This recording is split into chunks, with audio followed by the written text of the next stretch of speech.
believe the saying goes something like, be careful what you wish for because it just might come true. And I think that's the case with the 718 Spyder and 718 GT4.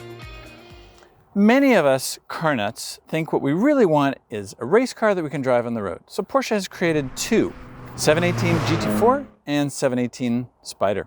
So when you get out onto a racetrack, you want to row your own, you want to get out there and stretch the legs on these things, and you don't want to be blipping through the gears really quickly. You need to, really get out there and get maximum speed. Translate that to the road, and what you have is this car and the GT4, where you can break every speed limit in Canada in second gear. So I believe the highest speed we have in Canada is 120, and this car will do more than 130 in second gear. Third gear, in the province of Ontario, you will lose your license and have your car impounded because it has a top speed of 190 kilometers an hour in third gear. Forget about fourth, forget about fifth. Sixth gear, flat out, 301 kilometers an hour. So that makes for a great race car. Does it make for a great road car? Some have said that driving this car, the experience has been ruined because the gears are so tall. And anybody who says that lives in a different world than I live in. This car is so far from being ruined, it's not even funny.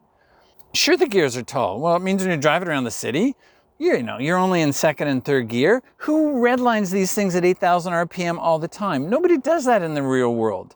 You'd barely do that on a racetrack. The fact that you've got really tall gears actually makes it extremely livable in the city. And once you get out into the country, don't push it too hard in third or fourth gear or you will lose your license. You've got 8,000 RPM, 6-cylinder, non-turbocharged Boxer engine, 4 liters, more than 400 horsepower, more than 300 pound-feet of torque. You have an absolute race car that you can drive on the road, and in this particular case, you can even put the top down. One of the benefits, if you want to call it, over the GT4. Is this a race car for the road? Absolutely.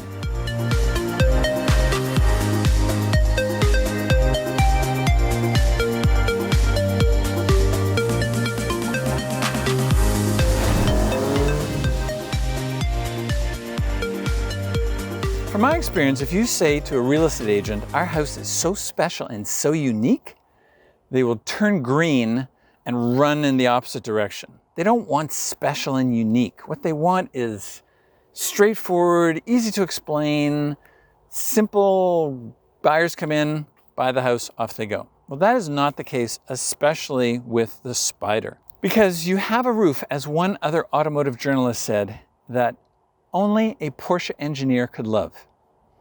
I believe the fastest retractable soft top we have had has been the Mazda MX-5.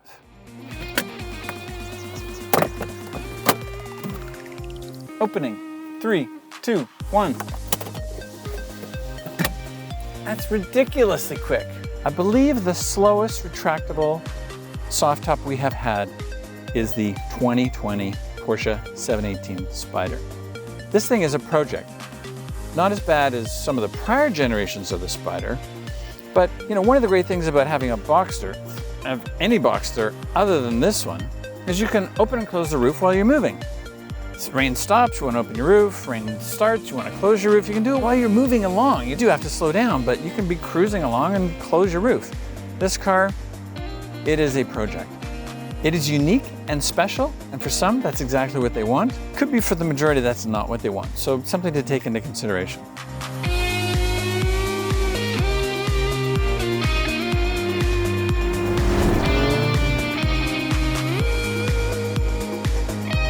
I would hazard to guess that this would not be your first Porsche. I think like single malt whiskey, you take the little sort of plain Jane stuff and slowly work your way to the peaty or oaky or whatever. I think that's the case with something like this. If you've been a Porsche enthusiast all your life and started off maybe with a used Boxster, a used Cayman, or a used 911 and sort of worked your way around the two-door offerings that Porsche has, I think once you're kind of bored of all of that and you want something really unique, then you can move up to something like this Spyder. It looks spectacular. Street presence, especially in Guards Red with the black satin finished rims, stunning. Front end is beautiful, rear end is beautiful, awesome diffuser, lots of really unique features to this car. But would it be your first Not likely. Unless, of course, you win the lottery, walk into a Porsche dealership, this car is sitting there, and you go, sure, I'll take that. Because you're probably going to take a bunch of other ones as well. This car is not inexpensive. A base 718 Boxster starts at $66,800. This car starts at $110,000, has $15,000 in options, so you're up to $125,000, plus freight, PDI, taxes, not getting a lot of change back from 150 grand. So it is special and it is unique, which is also a plus.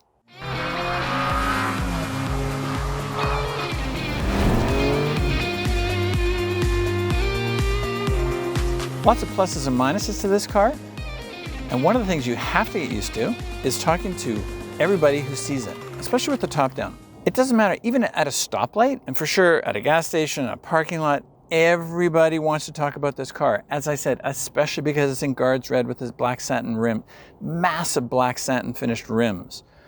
And the rear diffuser and the front end that's unique to this car and the humps behind you. This car has an amazing street presence. As the real estate agents would say, the curbside appeal for this thing is off the charts. I stopped at a stoplight and a construction worker goes by and says, you made the perfect choice. It's like, yeah, I wish it was mine, but I get it. And literally everywhere you go, people talk about this car because it really does look just so special and unique. Yeah, there's some minuses.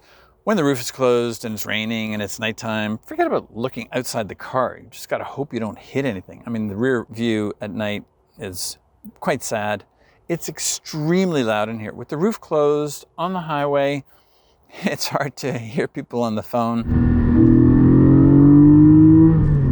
You know, this thing has an upgraded stereo, like, you know, you can hardly hear it because you're listening to a naturally aspirated 6-cylinder 4-liter engine. So why not listen to that? Especially if, when on those rare occasions when you get to redline it at 8,000 RPM. Yes, I turned on the steering wheel heater every single time I drove it because I love to put my hands here, but I mean, that's just nitpicking stuff. It's really not something that's important. One other thing that this car doesn't have is it doesn't have the snap, crackle, pop that you get in the Overrun on other cars. Mercedes AMG engines are so boisterous. BMW with their M engines, extremely boisterous. Think about the Ford Focus RS. When they were tuning that car, took it out on the track during development, the feedback they got was, there's no snap, crackle, and pop when you go, you know, gearing down and braking. So they wanted the thing to be really loud. So what they asked the engineers to do was to throw a little extra fuel in there just to make all that noise. So the engineers said, so you want us to make the car run inefficiently? And they said, yes, we need all that theater back there. So, you know, Porsche has built you a race car for the road in the GT4 and the Spyder, and this thing is efficient. The 6-speed transmission is just epic.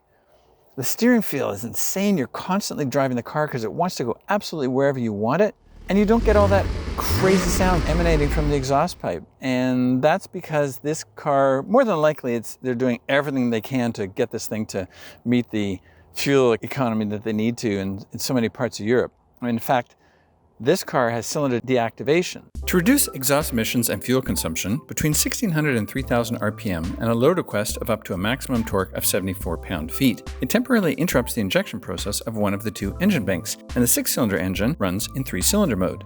The cylinder bank is changed every 20 seconds to ensure a uniform load and flow through the catalytic converters. With the exception of a slightly different sound, the switching back and forth goes unnoticed by the driver. And the stop-start is epic.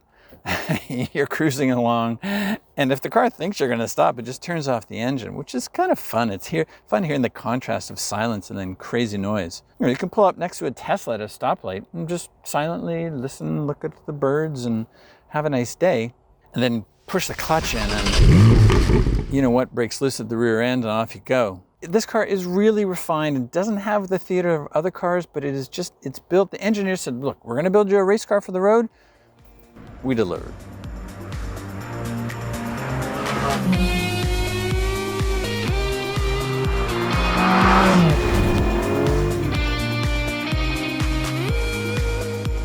So the first impression of this car, you get in it, it's noisy, it's tight, you can't see, it's loud, the steering's heavy, The brake pedal's really heavy. Everything's heavy. You got to reach for a key every time. Who uses a key? You push a button and you stop start it. And you want to get out of the car, you got to pull these little flimsy things. Like, so your first impression is like, seriously, after living with this car for a while, everything about that you love and are going to miss in the next car. Get into this thing, put the key in with your left hand, just the way the drivers did when they ran to their cars at the start of the 24 Hours of Le Mans. And you put the clutch in, turn the engine on with your left hand, shift gears with your right hand, and off you go. I mean, that's just fun. Go push the brakes for the first time and nothing happens. It's like you're pushing. It's like, what's going on? Because it's race brakes and they squeal like they're supposed to. So, I mean, all of that stuff is a plus. The shifter is solid and heavy, and the steering solid and heavy, and the ride is solid and heavy. And so in the beginning, it's like, oh no, but I mean, I have to give this car back. I'm going to miss this thing till I get into the next one. The first impressions quickly get obliterated, and you just realize that it's just all, you know, the way a car should be. I mean, Mazda Miata MX-5 takes you back to the basics of driving. This takes you back to the basics of racing because you're doing it all yourself, especially without the flappy paddle gearbox, as they say. I mean, yeah, the PDK is the quicker way around a racetrack, but how many minutes of a car's life are you at a racetrack? This is just so much more engaging, and because the gears are so tall, you don't have to shift very often. Like I said earlier, anybody who says that this car is ruined by tall gears, we're not in the same camp on that. I think this car is truly spectacular. Again, not for everybody.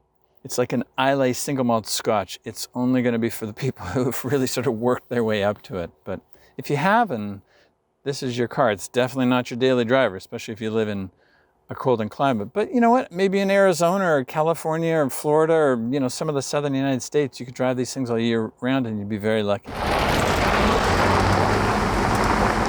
We have absolutely loved our time in this car and we'll 100% miss it. Pick any one of these 718s and you'll have a car that is so rewarding to drive.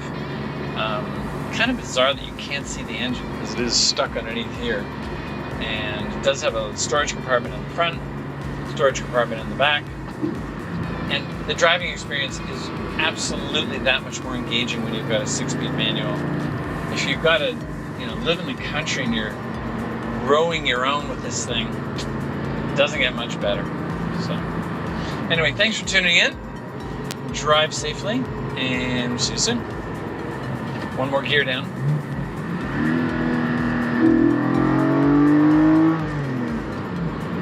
And off you go.